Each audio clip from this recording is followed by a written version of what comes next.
Today on Inquirer. In just less than 7 minutes, the deliberation of the proposed Office of the Vice President budget for 2023 was terminated by the House of Representatives Committee on Appropriations. No questions were entertained as a courtesy to Vice President Sara Duterte. While some members of the Makabayan Bloc would like to propound questions on some new items in the budget, they also join us, but rather they will propound questions in the plenary to extend our courtesy to the office of the Vice President. And therefore, Mr. Speaker, I move that we terminate the budget briefing on the office of the Vice President. Libanon's motion was seconded by Majority Floor Leader and Zamboanga City's 2nd District Representative Manuel Jose Dalipe. Mr. Chairman, the majority joins the minority in terminating the budget briefing of the Office of the Vice President, so we register our second. Duterte, in response, thanked the House for the courtesy, vowing to aid lawmakers if they need assistance in projects. If there is anything that we can do to help you as an office in your respective mandates, in your respective legislative districts and party lists, please do let us know. We are open to collaborations in helping our fellow Filipinos. For the 2023 National Expenditure Program, the Department of Budget and Management had proposed a 2.92 billion peso budget for OVP, including good governance and confidential funds that were assailed by the opposition.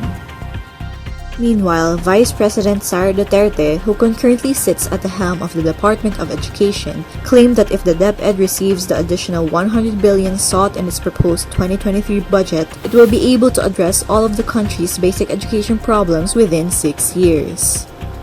If the Department of Education is given the budget that it is requesting, we will be able to open more programs to address the learning problems of our students.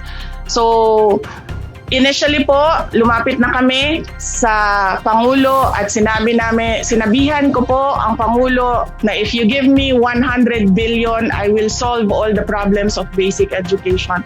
In the National Expenditure Program for 2023, the budget allocation for the DepEd and its related agencies is 710 billion pesos. President Ferdinand Marcos Jr. has approved the importation of sugar not exceeding 150,000 metric tons to address the shortage of supply and curb rising prices in the country. According to Sugar Order No. 2, half of the total import volume, or 75,000 metric tons, would be allocated to industrial users, or companies using sugar in their manufacturing process, while the other half would be given to consumers or the market. The order, signed by Marcos and other Department of Agriculture and Sugar Regulatory Administration officials, states that stakeholders of the sugar industry recognize the need for an importation program for the crop year 2022 to 2023. The SRA will begin accepting applications for the importation of sugar 3 days after the effectiveness of the order. A tropical storm with international name Nanmadol may enter the Philippine area of responsibility by Thursday evening, according to the State Weather Bureau.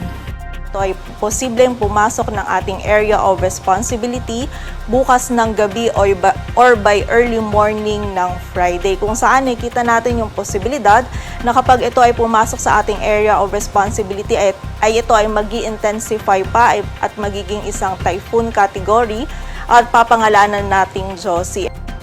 Castañeda added that the tropical storm is unlikely to have any direct effect over the country as it is seen to remain distant from the Philippines landmass. However, it may still enhance the southwest monsoon, which will then trigger rains in the western section of southern Luzon and Visayas.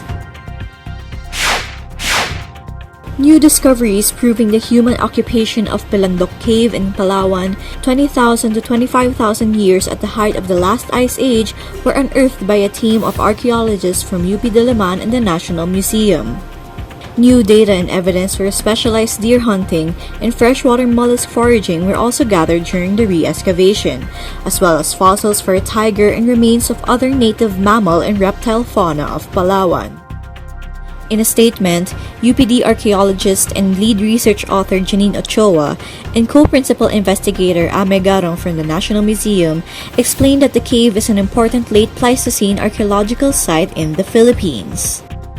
The two, with their research team, re-excavated the site in 2016 to further the previous research conducted by Jonathan Kress in the National Museum in 1969 to 1970, and conducted the analysis of the archaeological material from 2017 up to 2020. The research has already been released online and will be published by Antiquity, an international archaeology journal, in its October 2022 issue. And these are the stories you need to know today. For more stories, visit INQUIRER.net.